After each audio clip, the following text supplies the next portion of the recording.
You ever gotten revenge on a teacher? I was a senior in high school. I had an English teacher named Mrs. Smith. Mrs. Smith was a mean old bat that hated anything and everything. To give a mental image of what she looks like, her face sagged so much it looked like she had a perpetual stroke. Imagine Ursula and Cruella de Vil had a child and then that child had a baby with the devil. You get Mrs. Smith. None of the other English teachers liked her. There was nothing that they nor the administration could do due to her tenure. That is, until I became her student. Her teaching style included yelling at students, putting them down with petty insults, having us read to ourselves in the middle of class, not letting female students go to the restroom for very obvious reasons, and the occasional losing students' work then accusing the students of not turning their work in. This last part is what crossed the line for me. You see, I wasn't a grade A student and I sucked at English, so I always played my cards right and made friends with everyone. Students and teachers included. So when I struggled and couldn't do something on my own, I let my charm save me and cash out on my months of being nice to everyone. However, no one could be friends with Mrs. Smith. I tried being polite. I was met with rudeness. I tried asking her how her morning was. I was met with silence and dead stares. I tried asking how I could improve my writing skills. She told me that she wasn't willing to help. Within the first week of class, I knew I had met my match. So halfway through the semester, we're working on a big research paper. However, the day after the due date, Mrs. Smith had to go up to Illinois for some family issues for 2 weeks. Mind you, we turned in our papers both in hand and on Turnitin.com for plagiarism checking. No biggie.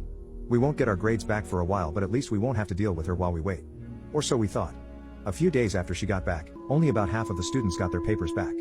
The other half, including myself, were sitting there staring and waiting, thinking that she was going to go back to her desk and pull out the remaining papers to return to her students. But nope, she told us to take out our textbooks and start reading Beowulf. Those of us that didn't receive their papers tried to interject and inquire about our papers, and she snapped back with "You should have turned them in when they were due."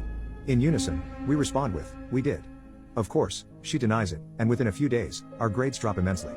At the end of the grading period, our report cards show a big fat F for English. Everyone is livid.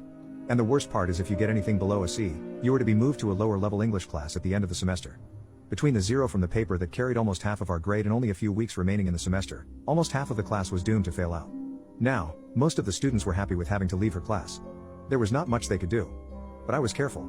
Remember the teaching methods I mentioned above? Well, Mrs. Smith thought that because we were in a classroom that had no cameras, her behavior wasn't being recorded. She was dead wrong. From the second week on, I started recording audio on my phone every day from the moment I walked into the class to the moment I left. I caught every single one of her personal attacks of students on tape. When she fell asleep, I pulled out my phone and recorded her. My pleas for help to improve and her refusal to help weren't left out either. Every day, I would go home, cut the audio to keep the good parts. And every day, my collection of dirt on her grew. And remember how I said we used Turnitin.com as well as paper? I had coordinated with all of the other students who were going to fail to screenshot all of their Turnitin receipts and send them to me as proof that they turned in their work. When she decided to fail me for her mistake, she unleashed my inner lawyer. I went straight to the administration and scheduled a parent-teacher admin conference. A week later, my parents, the principal, the school counselor, the head of the English department, and Mrs. Smith were all present. I started with how she had lost half of the class's work and most of us failed because of it. She denied it and again accused us of turning in our work late as well as cheating and a bunch of other lies. I remained calm and just pulled out a folder that contained all of the screenshots from my backpack and handed it to the principal, who then passed it to the head of the English department, who then asked Mrs. Smith to explain it. She instantly turned red in the face and started stuttering. Before she could get any words out, I said, "That's not all. Listen to this." I pull out my phone and start playing back the highlights from the semester. All the while, I'm staring dead into Mrs. Smith's eyes while trying to hold back a grin. After the audio finished, the principal looked at me and said, "I think we've seen enough," and asked me to leave. I sat outside of the conference room savoring the muffled yelling through the walls. I could hear my dad yelling at her like he yelled at me when I really messed up. I knew I had been successful. The parent-teacher conference was on a Friday. I walked into class the following Monday to see an empty desk and a substitute teacher we all recognized and loved.